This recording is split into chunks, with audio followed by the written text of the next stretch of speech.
বাংলাদেশের অংশ না হয়েও আসাম কেন ভারতের অংশ হলো, তার মূল কারণগুলো নিচে দেওয়া হলো। 1947 সালের দেশভাগ এবং আসামের অবস্থান।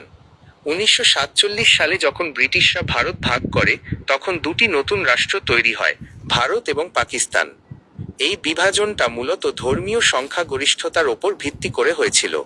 মুসলিম প্রধান এলাকাগুলো পাকিস্তানের অন্তর্ভুক্ত হয়, আর হিন্দু প্রধান এলাকাগুলো ভারতের অংশ হয়।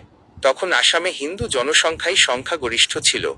যদিও সিলেটের মতো কিছু মুসলিম প্রধান এলাকা ছিল, কিন্তু সামগ্রিকভাবে আসামের বেশিরভাগ মানুষ হিন্দু হওয়ায় সেখানকার রাজনৈতিক নেতারা ভারতের সঙ্গে থাকার পক্ষেই মত দেন। সিলেটের গণভোট। আসামের সিলেট জেলা ছিল মুসলিম প্রধান। এই এলাকার মানুষ পূর্ব বাংলার, যা পরে পূর্ব পাকিস্তান হয়, সঙ্গে যুক্ত হতে চেয়েছিল। এই কারণেই 1947 সালের 6 ও 7 জুলাই সেখানে একটি গণভোট, রেফারেন্ডাম অনুষ্ঠিত হয়।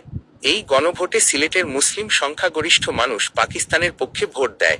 ফলস্বরূপ সিলেট পাকিস্তানের অংশ হয় এবং পরবর্তীতে বাংলাদেশের অন্তর্ভুক্ত হয়। রাজনৈতিক নেতৃত্ব এবং সিদ্ধান্ত।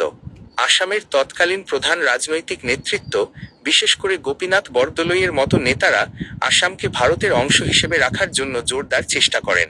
তারা কংগ্রেসের কেন্দ্রীয় নেতৃত্বের সঙ্গে আলোচনা করে এই সিদ্ধান্ত নেন। আসামের সামগ্রিক জনমত এবং রাজনৈতিক নেতৃত্বের এই দৃঢ় অবস্থানের কারণেই এটি ভারতের সঙ্গে যুক্ত হয়।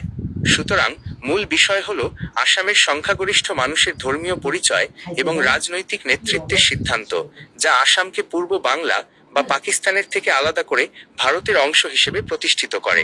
আপনি কি এই বিষয়ে আরো কিছু জানতে চান?